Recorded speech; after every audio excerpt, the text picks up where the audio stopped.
Alaska, where I live for a majority of the year. The rest of the time, I'm in Chile. But right now, you're watching as I load up some gear as it's the beginning of this docu-series FREEMO, where I'll be having one new guest per episode who will be joining me for around 2 weeks, where we try our best to freeride mountaineer with what is provided by the weather and the mountains.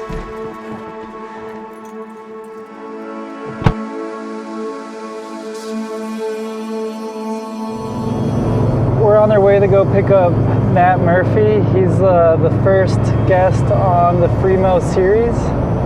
I've done a couple of trips with him up here in Alaska, and I always like to think of him as kind of if a goat and a human had a child. He's just a billy goating, very talented freeride mountaineering snowboarder, and I'm really looking forward to spending the next 2 weeks with him. Rafa and I met on a glacier camping trip several years ago. Expedition mentality, just going into any trip that's camping, mountaineering with an open mind and being flexible and adapting to whatever the conditions and group dynamics bring. What's up, Murph? You think it's cold? Not me.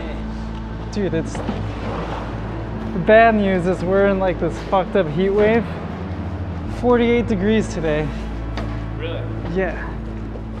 It's the first day of the season that hasn't frozen overnight.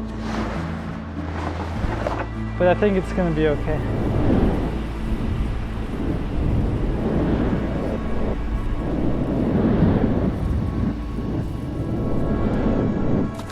How many trips have you done in Alaska your whole life? I guess. I don't know, man. Snowboard. I try to come every year. Yeah. I don't know if I'm ready for this. Yeah, first camping trip of the year. Is this not your first? For you? No, it is. Yeah. Yeah. I don't mind the cold, it's the wind. But we got a 10-person dome tent, so. Yeah, so what's the elevation around there? It'd be nice if we could find somewhere where we could ride like all aspects. Everybody who's been flying out there or who's been out there says it's good. Everything off the Spur volcano. Where were you thinking of going in the Talkeetnas? Did you have a destination in mind? Well, I talked to Eric a couple times, and he said everything off of Mount Sovereign, like East King Rivers, was pretty good. Yep. But I don't know. I've never been out there or know of anyone else who has this year. We could just flip a coin. Let's see where fate takes us. Yeah. Sounds good, dude. It's like around 6 in the morning, and we finally Tetrised all the gear into the pickup and the trailer, so that's pretty much where we're at. Hopefully the trailer makes it all the way to Talkeetna today.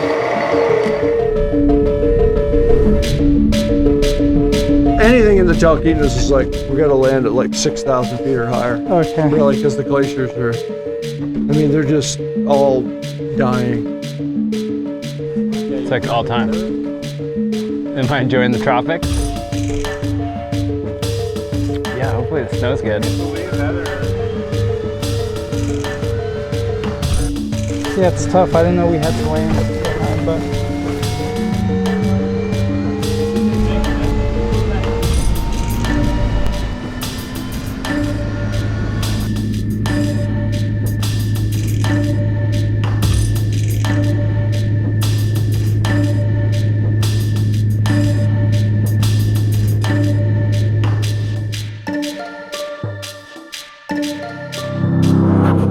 I mean, it's not up to me either, but I would like to be able to like fly around for like 20 minutes and pick the ideal spot, because if we're gonna be there for so long, but I don't know what's possible. We'll just move the gear ourselves. Yeah.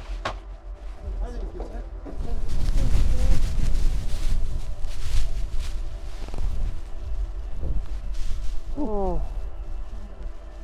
Right.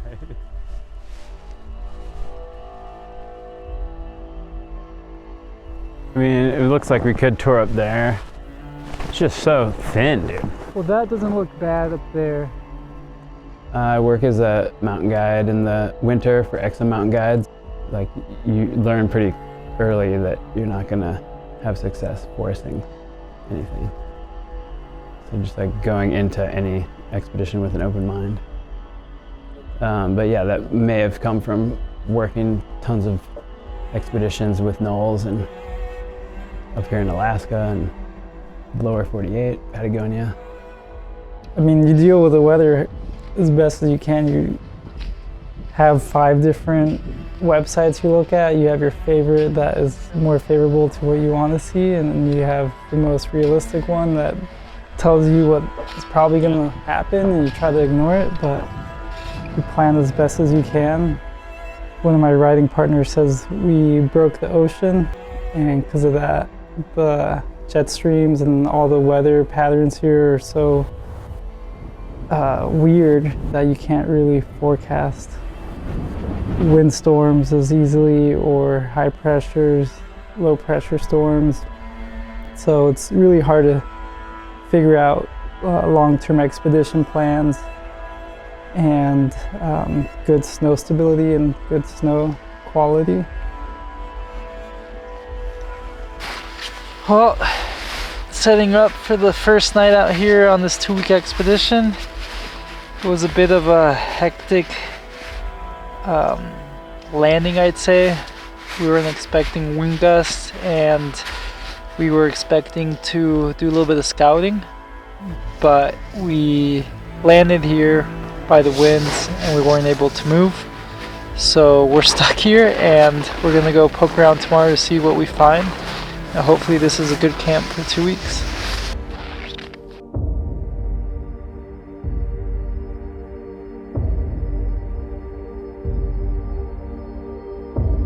I'm feeling pretty good. I think it's a beautiful place. Like I said before, it's not prime conditions, heat wave, high winds, a little bit of an intercontinental snowpack, so we're just scouting around to see what's doable, and some stuff like that looks good.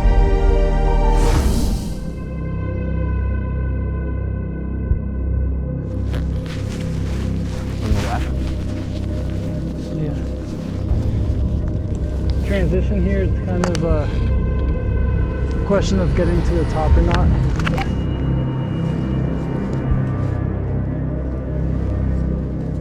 How do you play the snow? Do you get shed or do you get good? Cool, should we transition here? Think? Should we go up a little higher? Whatever you want, I mean. I don't think there's any good turns, though. I don't think there's good turns anywhere. A little better over here. Whoa, shit.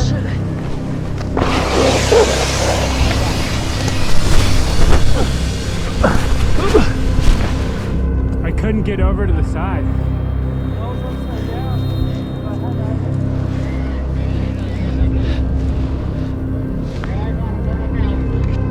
What we want to see. We're good. Yeah, it doesn't make me want to go into that same terrain. Yeah.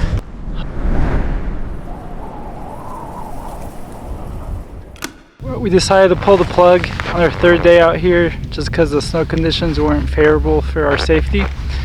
The views are spectacular, but we still got some time on that, so we're gonna go explore the rest of Central Alaska to find the silver lining, and it must be better than out here, that's for sure.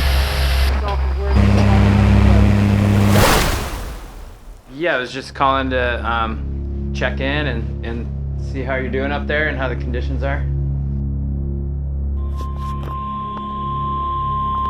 The following message is transmitted at the request of the forums issued a backcountry avalanche warning. All because of this system that's going to kick up the winds too, Amira. We have a high wind warning in effect from 3 a.m. to 4 p.m. Sunday. Just trying to find some better conditions, but it sounds like it's pretty widespread, the wind. All right, thanks, Mike. There you go. Windy. So Murphy's leaving. So we're sitting in the living room just chilling, and Murph admits that he's been looking at flights, you know, which is good because I'd go crazy having to sit around for a few days waiting for the storm to come in. You arrive somewhere, hasn't snowed in 19 days, but it's been a phenomenal season. So it's kind of this weird limbo. So he might fly out to California today, and hopefully he's back for the high pressure after these 60-ish inches of snow. Good morning, Michael. Huge swaths of the country are under blizzard warnings. In the past couple hours, we've really watched the snow and the wind start to pick up. That wind is particularly biting right now.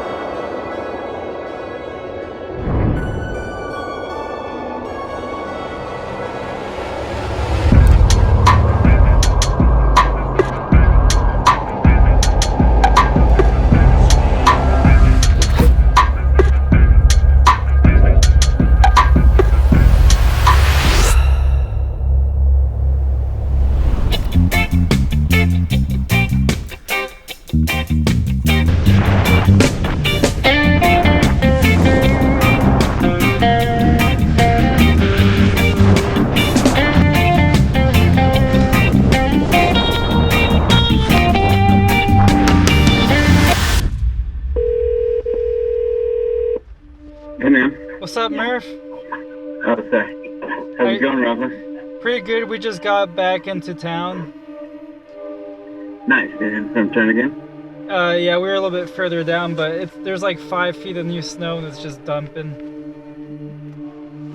It's still dumping. It's still dumping. It's gonna snow like another 7 feet or something. It's insane, dude. Like it was just so deep today.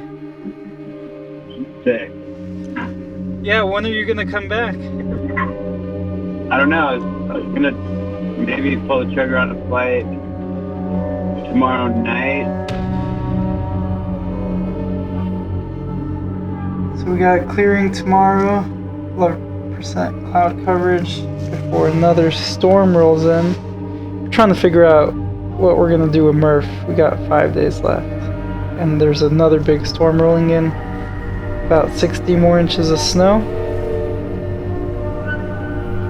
To Friday, you can be prepared for gusts to 80 miles per hour in this area. In fact, most of South Central, including Anchorage and the Valley, will see high winds Thursday night into Friday as well. As for that snow and the freezing rain that we've been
dropping.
You hope when you go to Alaska you get to have this amazing experience and And no matter what, it's going to be an adventure, but sometimes you just don't get to ride the lines that you dream of. And I think that's part of what makes it special too, is that when things do line up, like you appreciate that. Yo,